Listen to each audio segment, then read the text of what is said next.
Alright, today I'm gonna be teaching you how to make some fried chicken. First off, seasoning the chicken.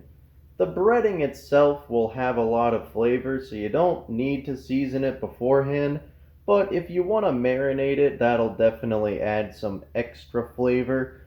I've been marinating my chicken overnight. I forgot to put anything in it. This is just water. Let's go ahead and make the breading or batter. Or the recipe I'm using is intended for a much larger quantity of chicken than this, so I'll be cutting a lot of the measurements down. Yeah, the recipe calls for 1 cup of flour, so I'm going to be using a 1/4 cup, and I think any white powdery substance will work. It doesn't have to be flour. Next, you're going to want to add 1 tablespoon of salt, half a tablespoon of black pepper, 3 garlic powder, 1 teaspoon of onion powder, and a dash of cayenne. Oh, fuck.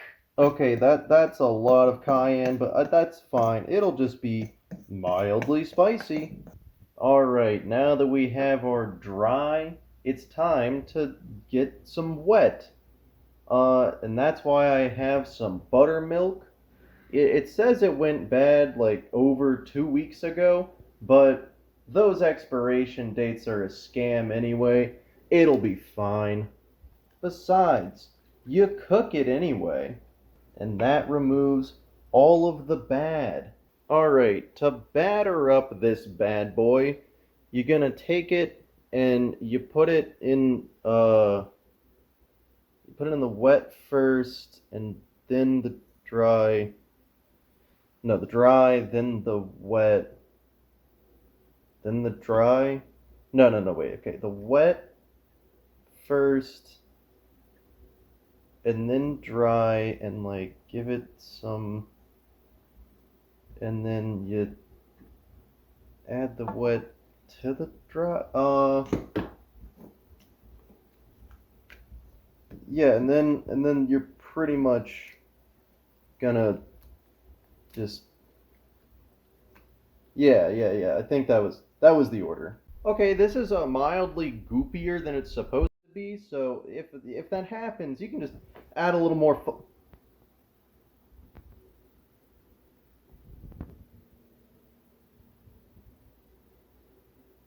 That was way too much. Okay, this is fine. I think it's okay. It'll just be, I added a lot of seasoning to it anyway, so this is probably for the best. Sometimes things just have a way of working themselves out. Alright, now for the cooking spot. A cast iron skillet will work just fine. There are other things you could use. I don't know what they are. Don't ask me. As for the oil, I have canola oil. You can use pretty much any cooking oil, vegetable oil, and whatnot.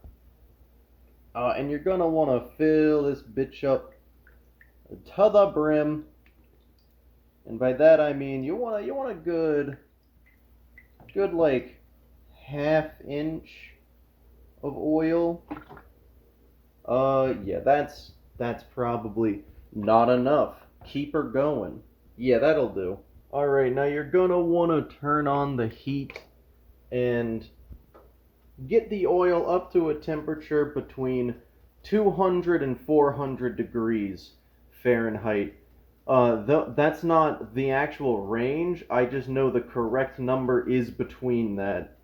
So maybe look that up before you heat up the oil. Alright, well, I left the heat on for a good 10-20 minutes to get the oil nice and heated up. I don't have a thermometer, so I have no idea what temperature this is. I'm just going to go ahead and throw in the delicious chicken. Look at that. Sizzling up perfectly. Alright, you're gonna want to let that sit for a good 10 to 20 minutes and then flip it. And we'll come back when that's ready. Alright, it's been about 10 minutes, so it's probably ready for a flip. Oh, oh no. Okay,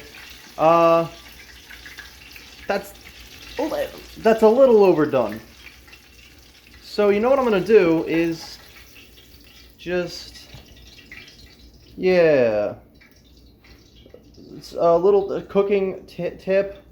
If one side is overdone and then the other side is completely underdone, that balances out. That's gonna be good. I'm definitely gonna eat that off camera. Thanks for watching another amazing cooking tutorial.